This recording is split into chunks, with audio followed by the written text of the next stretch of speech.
is wheels up, harps in.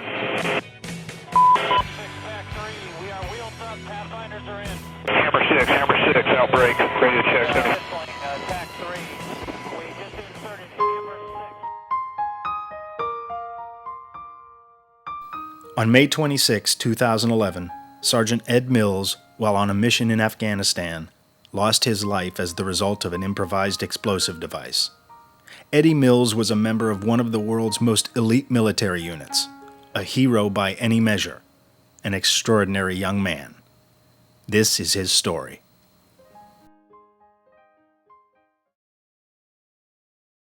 I was just a teenage girl and very apprehensive, nervous, scared something would go wrong. And the moment he was born and they let me see him and hold him, he was just perfect in every way. You know, he was born on October 7th, 1980. I was right there when he was born. He was a beautiful little boy.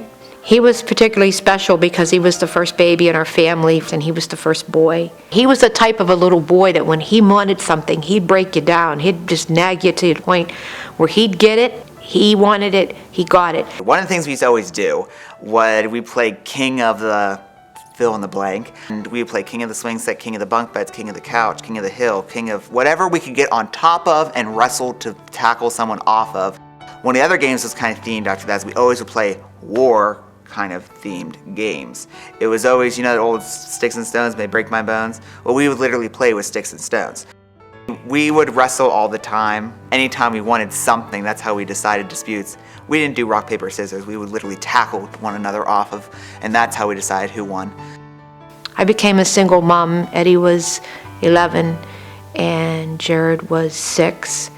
And Eddie sort of took the role over as the man of the house. He always wanted to make his family happy. That was his main goal, his mother especially. Wanted to do everything for her. It was always, Mom, would you go do this? Mom, I need you to do this for me. And trust me when I tell you, no matter what he wanted, I made sure it happened.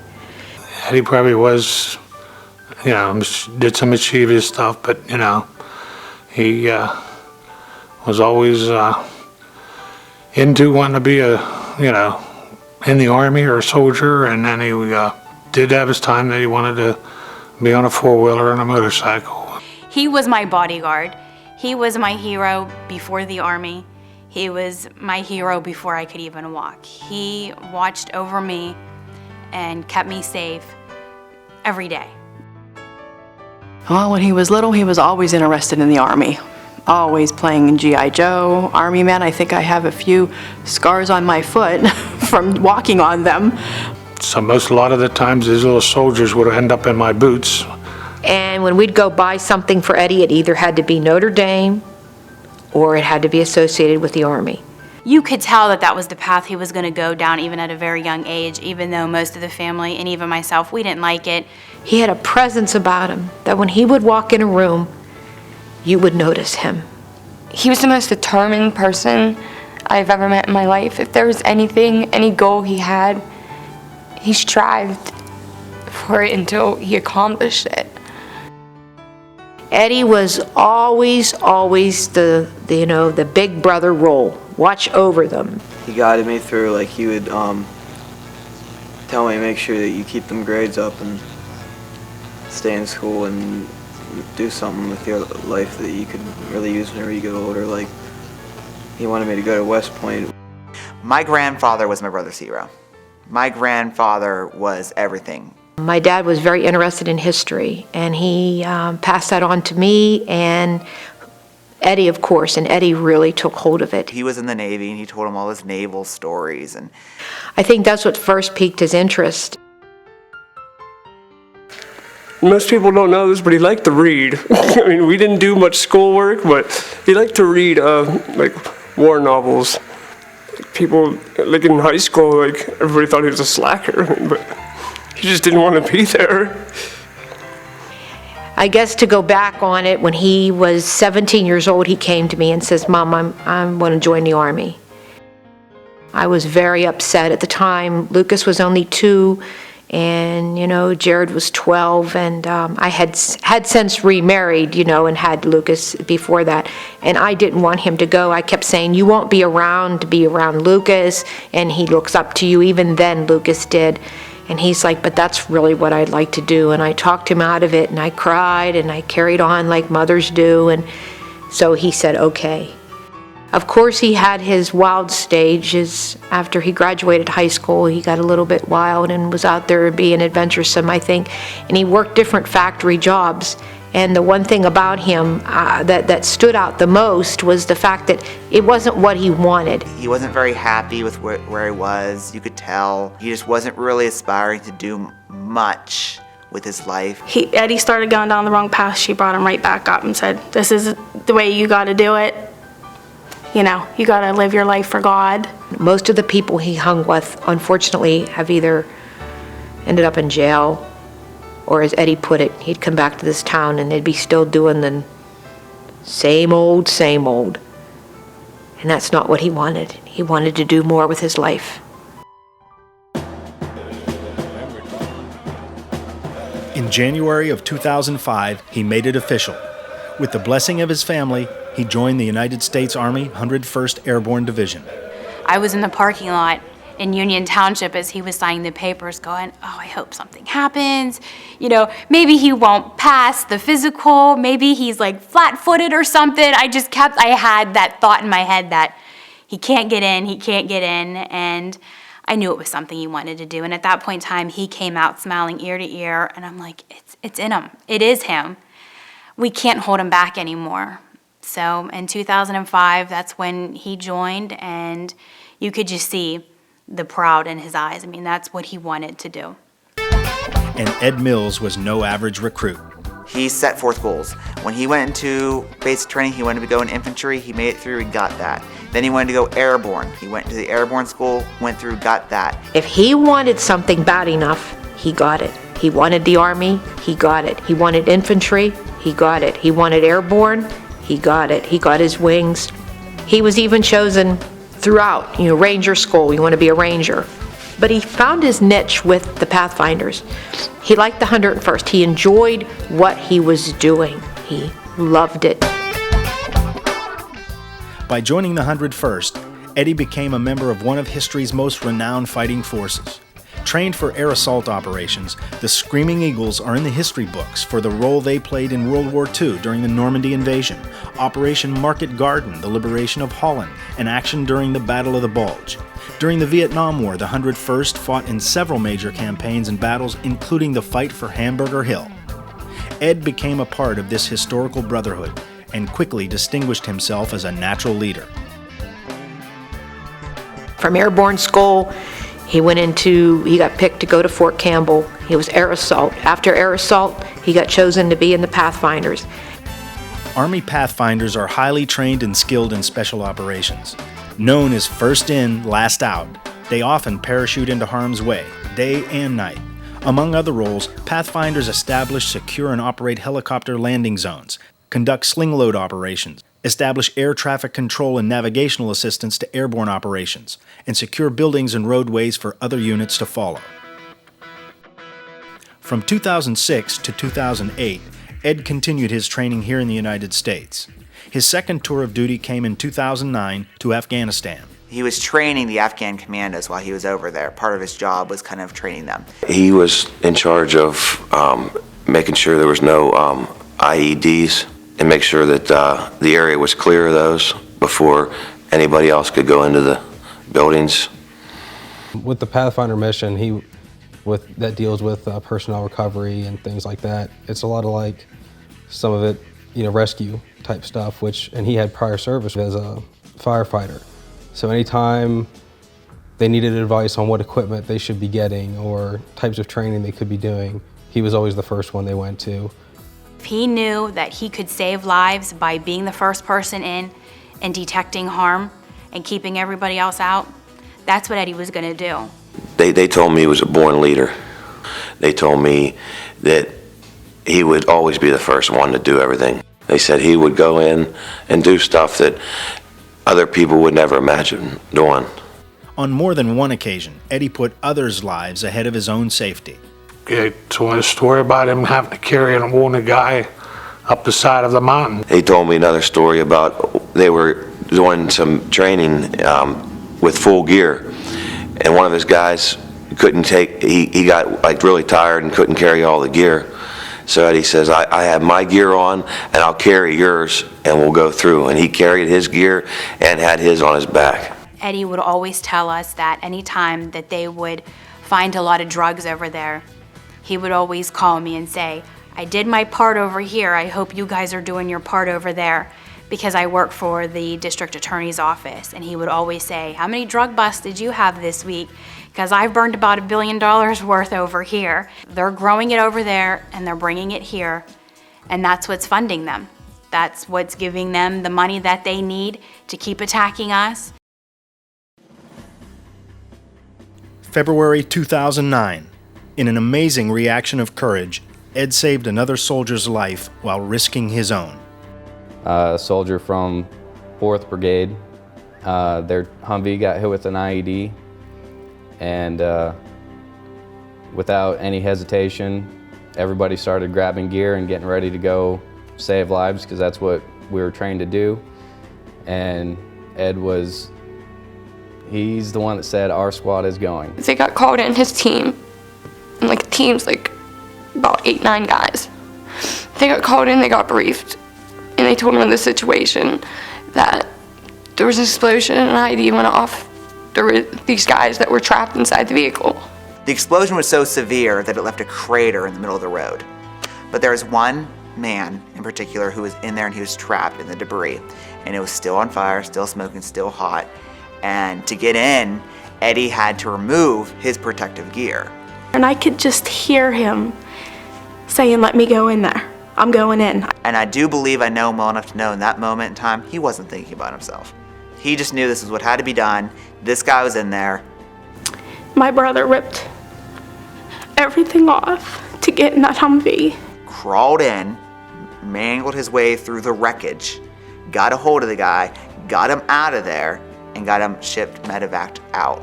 I says, you know, this is a hero. This is something people don't do. And he goes, well, I had to do it. It's part of my job.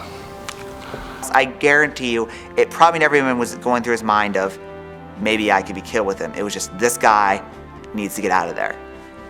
For his action, Ed received the Army Commendation Medal for distinguishing himself by heroism, meritorious achievement, and meritorious service. In February of 2011, while still here in the United States, Ed volunteered to return to Afghanistan for what would be his third tour overseas, Operation Enduring Freedom. He told me that he prays to God that if he ever had to go, he would go over there, doing what he loved, serving the country and serving the people that he loves the most. One of the reasons he went back over is this team, these guys he picked, were trained by him. He wanted to be with them. It's funny. All the other times when things would go wrong in his life, the Lord would always lead me to pray for him. I've gotten up in the middle of the night and prayed for Eddie, and I'd ask him what happened. Something happened, and he'd say, well, how do you always know? And I'd say, because I know. He got shot at in Afghanistan before in a helicopter, and I felt something was wrong. He'd call me, and I'd be right. This mission, this tour over, was a lot different than the other ones. May 26, 2011. Eddie was doing his job in the Kandahar province. We air assaulted into a valley. We were conducting what's called a box search for battery sources, suspected IED production facility. Sergeant Mills was leading Afghans into that mission that day. He was literally taking our Afghan allies the fight to the enemy. These were foreign fighter held areas, same type of people that conducted the 9/11 attacks. As we got close to the target, still don't know exactly what detonated, but the entire area essentially exploded. We had several IEDs go off simultaneously. In the explosion, Ed and 5 fellow Pathfinders were killed. Captain Buller sustained extensive injuries. No one knows how, there's no way he would have been able to walk on his leg because it was completely shattered, was able to actually go get my brother's body and get it on the helicopter. He wanted to make sure that my brother got out of there. We lost best soldier I know in the Army that day. About 2:30 in the morning, this has been Friday, May 27th.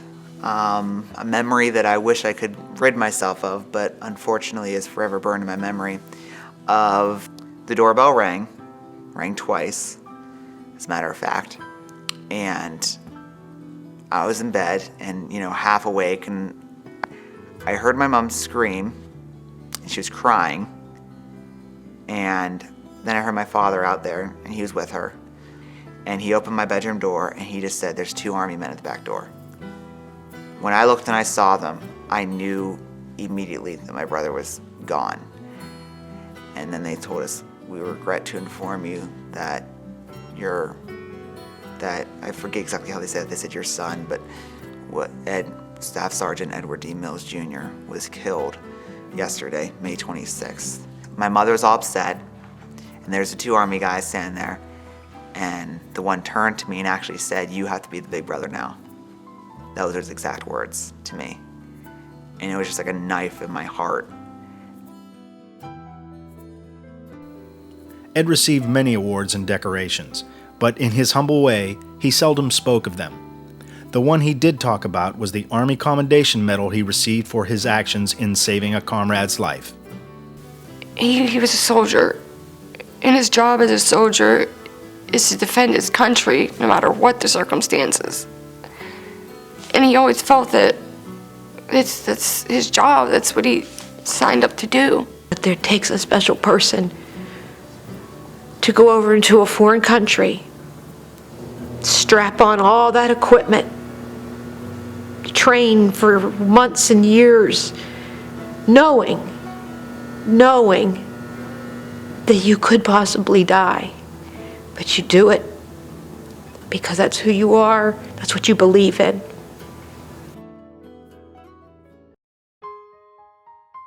Well, we met one of the sergeants that was really rough on him at the funeral, and he said, "I was rough on Mills because I knew he had it in him. I saw something in Mills that I didn't even see in myself." That boy is a soldier through and through. He did things with himself that I couldn't do. That's why I was rough on him, because the more you push him, the more mad he would get, and you could see that soldier come out of him. He goes, "And I wish he was here so I could tell him today. It wasn't that I didn't like you. I saw something in you that most of us don't have."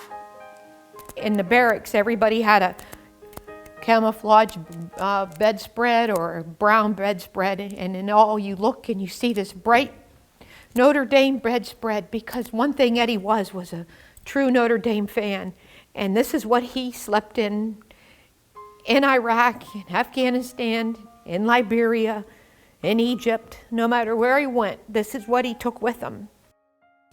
Personally, I think his courage came from his mom. His mom is a very strong woman. His family's been through a lot. To me, courage is when there's something that occurs where you are in absolute fear, but you still act. He didn't think about his own life or the risk that he was taking.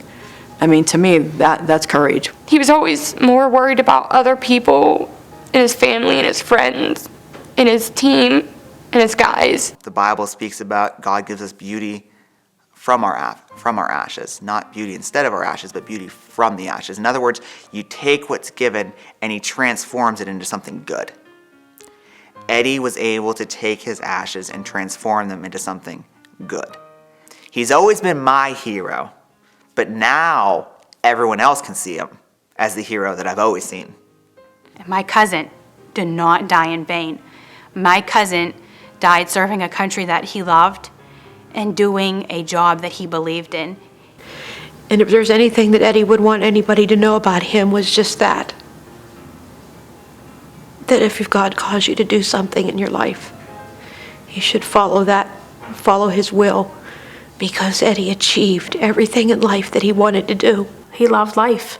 He did. He was happy, very happy. If we had a handful of people like Sergeant Mills in every town, we'd be in a better place. He wanted to be in the Army, he was. He wanted to jump out of planes, he did. He wanted to rappel from helicopters, he did. He wanted to be a pathfinder. He wanted to be where he was at, he wanted to see the world, he did. Everything that he said he was going to do, he did. But he didn't do it for the glory. He didn't do it for the praise. He did it because it was what he felt here. One of the biggest things I would want to tell the community is that when you do see a veteran, okay, thank him for whatever thing he's done, because there's some we can't thank. I'm very, very proud of him, not for Staff Sergeant Edward D. Mills Jr. I'm proud of him for who he was and the lives that he touched. Because trust me when I tell you, every one of his guys, he treated just like he treated his brothers. They were his family, and he loved them. That's why he was the first one in that day. That's why.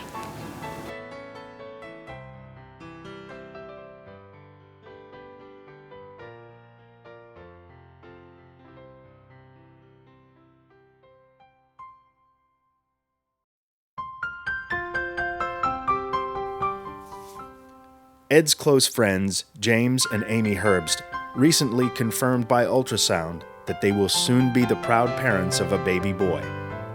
They have decided to name their son Mills James Herbst.